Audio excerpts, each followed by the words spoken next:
not going to play that song because I probably can't do that. But that song is called Over the Mountain by Ozzy Osbourne. It's just the first riff.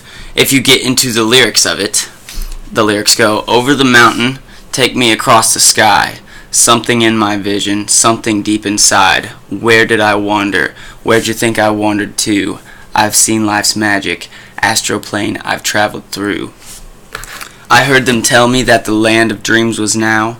I told them I had ridden shooting stars and said I'd show them how. Now, I heard this song a bunch of times growing up as a kid. I love this song. Down, well, now, over the mountain. And I love that song. And then after all of the research and everything, I'm listening to it one day, and it's like, don't need no astrology. It's inside of you and me. You don't need a ticket to fly with me. I'm free. Whoa. Did Ozzy do DMT? Did Ozzy make a song about DMT and nobody noticed it because he's a fucking rock and roller who does drugs?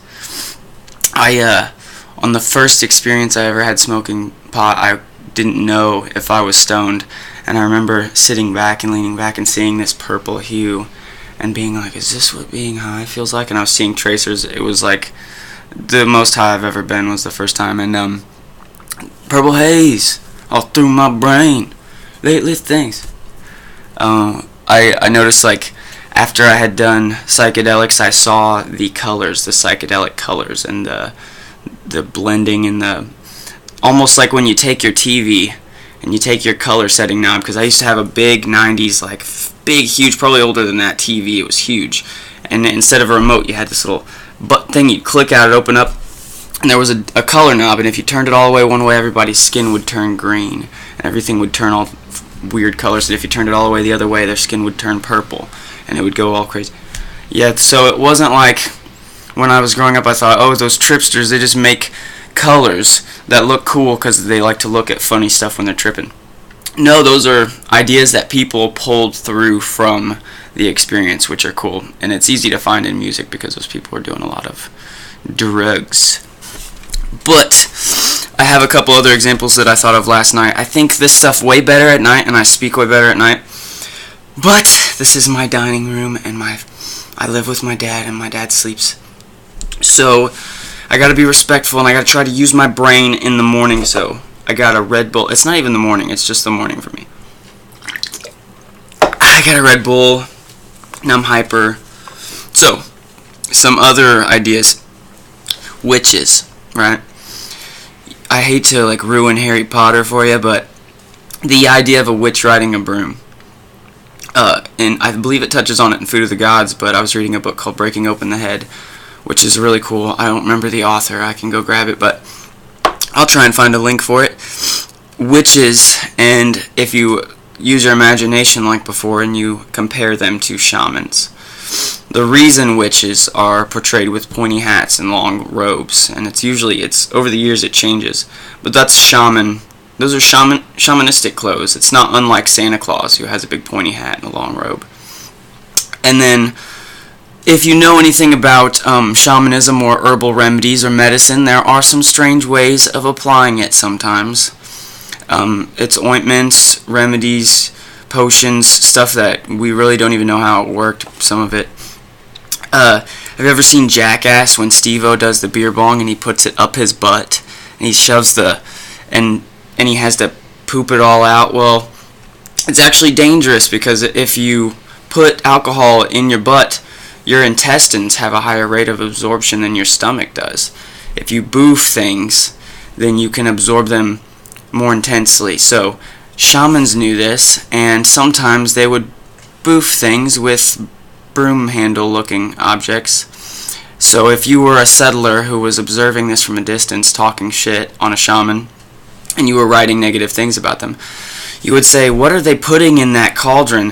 Think about shamans making their ayahuasca. They have to boil their objects for 3 days straight in a cauldron, and it's a couple ingredients. But if you were watching that from a distance and you see these guys and they've got a cauldron, they're stirring it for 3 days and they're in pointy hats and long robes, and then you're like looking closely and one of them's sitting on a broomstick and they're all talking about flying around at night.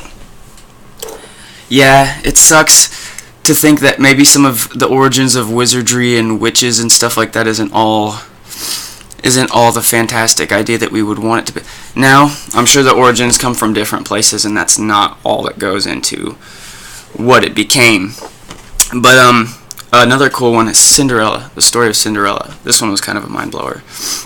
Cinderella, we know Cinderella was the shitty treated little girl that ended up losing her slipper. She wasn't a little girl, she became a princess. And what do we know about that night with Cinderella? It was pretty trippy, right?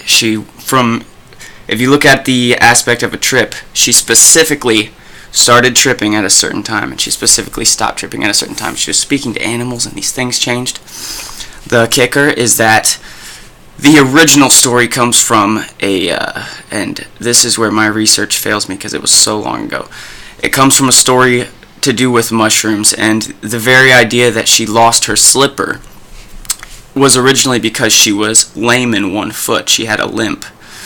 And the connection between that is the mushroom stands with one foot. So one-footed was it's hard to explain because it's kind of cryptic, but her being one-footed and losing her slipper and the one-footed mushroom.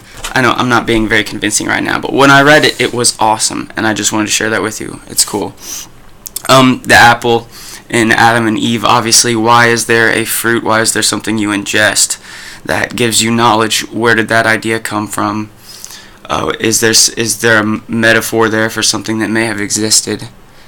And then, of course, I don't have to tell you how things like Alice in Wonderland line up with trips. I had this trip once where, time is a really crazy thing when you're tripping. It's hard to tell it. You basically can't tell how fast time is going by. And my friend Shelby was there once while I was just going crazy about the time passing constantly. There was a whole phase of the trip where I kept checking my clock and going, whoa, it's this time.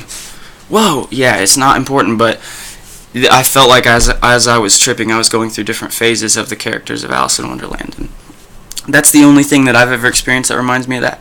If you've got any experiences, let me know. And I'm going to do a Terrence McKenna video next to try and explain all that crazy bullshit for you. So if you like that, I'm going to be doing that one. It's going to be a little longer. So, peace.